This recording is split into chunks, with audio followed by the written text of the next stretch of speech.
Car बड़ी तेजी से आगे बढ़ती जा रही थी। अचानक एकदम से कार एक झटके से रुकी। ड्राइवर बाहर निकला और बोनट खोलकर देखा तो उसमें से धुआं आ रहा था। तभी उसका मालिक जतिन भी कार से बाहर आया और उसने पूछा, क्या हुआ है?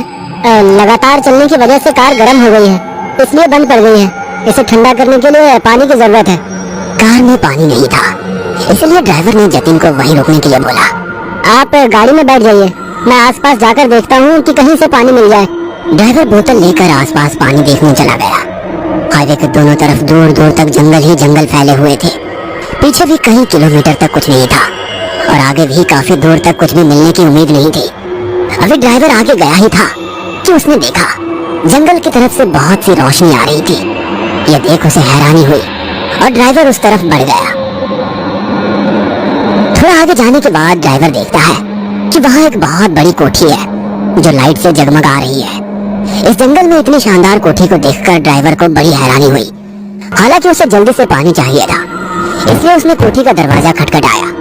कुछ ही देर में दरवाजा खोला और एक बुजुर्ग औरत बाहर निकली। उसने ड्राइवर को देखते हुए कहा, कौन हो तुम? क्या चाहिए तुम्हें? दरअसल मेरी गाड़ी खराब हो गई है और मुझे पानी की जरूरत है। अगर आप मुझे थोड़ा सा पानी दे देती तो आपकी बड़ी मेहरबानी होती।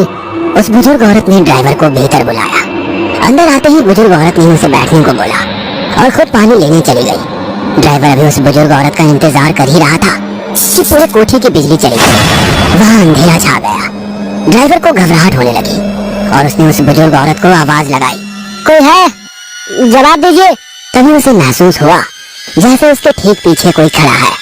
ड्राइवर ने जैसे ही पीछे पलट कर देखा, कोई उस पर टूट पड़ा और ड्राइवर की चीख से वो पूरी कोठी गूंजने लगी। जतिन को कार में इंतजार करते हुए काफी देर हो चुकी थी और अब तक ड्राइवर लौट कर नहीं आया था।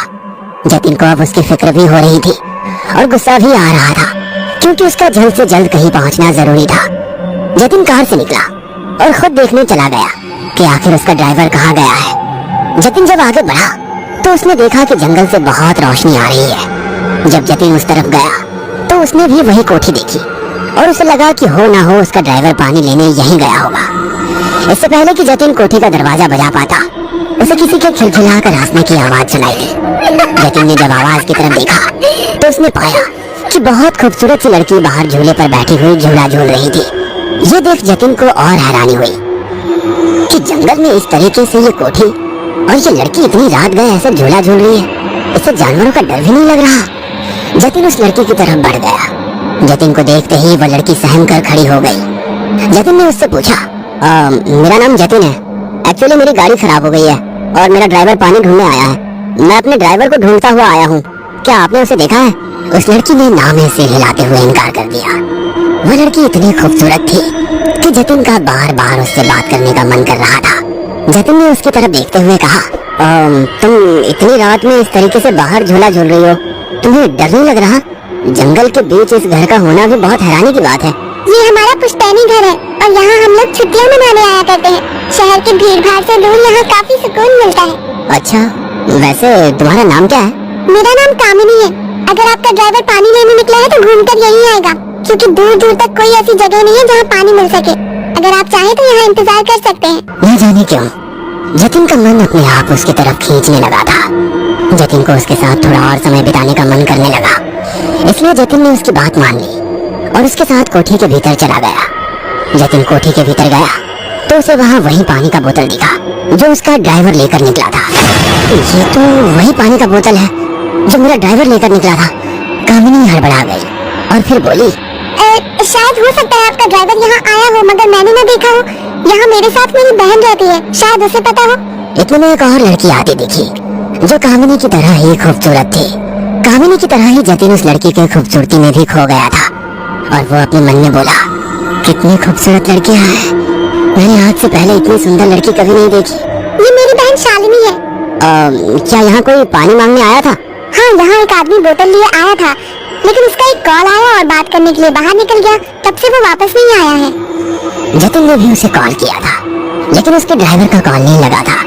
जतिन को लगा कि शायद वो किसी और कॉल पर बिजी था, इसीलिए जतिन का कॉल नहीं लगा। जतिन ने मन ही मन अपने ड्राइवर पर गुस्सा किया। जतिन को वॉशरूम जाना था, इसलिए उसने कामिनी से वॉशरूम के लिए पूछा। कामिनी ने हाथों हाथों के इशारे से वॉशरूम दिखाया और जतिन चला गया। जतिन के जाते ही शालिनी और कामिनी दोनों की आंखें लाल हो गई। ये मुझे चाहिए, ऐसा नहीं हो सकता। बहुत दिनों बाद हमें कोई शिकार मिला है। एक शिकार तुम पहले कर चुकी हो, इसकी तरफ आंख उठाकर भी मत देखना। शालिनी ने कामिनी का गला पकड़ लिया। इतने में जतिन बाहर आया। उसने जब शालिनी को कामिनी का गला पकड़ते हुए देखा तो उसे हैरानी हुई। शालिनी, ये तुम क्या कर रही हो? शालिनी ने हड़बड़ाते हुए कहा। कामनी के गले पर कुछ बैठा हुआ था, इसलिए मैं वो हटा रही थी।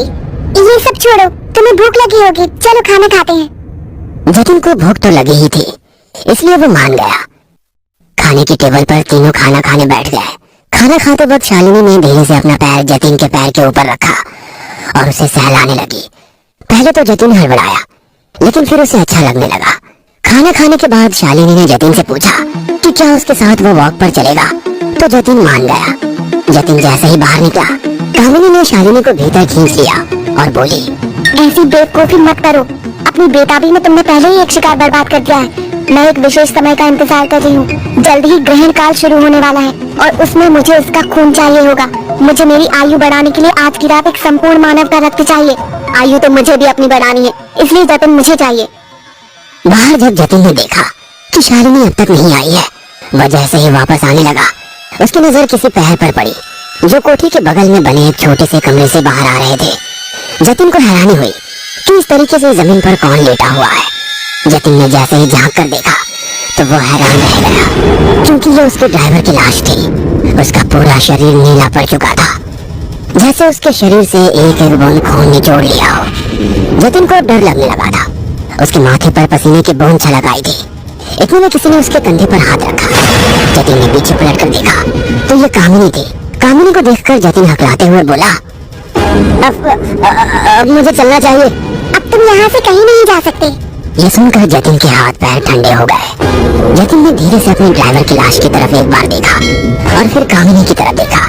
कामिनी जोर जोर से हंसने लगी। जतिन के देखते ही देखते कामिनी का रूप भयानक हो गया और वो एक 100 साल से भी ज्यादा की बुढ़िया के रूप में बदल गई। मैं कोई इंसान नहीं बल्कि डाकिनी हूँ, जिसे जिंदा रहने के लिए मानव रक्त की जरूरत पड़ती है।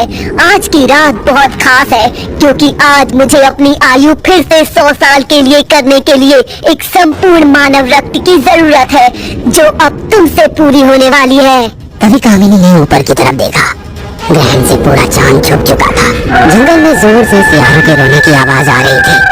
कामिनी धीरे धीरे जतिन की तरफ बढ़ रही थी और इससे पहले कि कामिनी जतिन पर झपट पाती, पीछे से शालिनी ने कामिनी पर हमला कर दिया। दोनों को अपनी आयु 100 साल बढ़ानी थी। जतिन को यह बहुत सही मौका मिला और वो वहाँ से उल्टे पैर सड़क की तरफ भागा।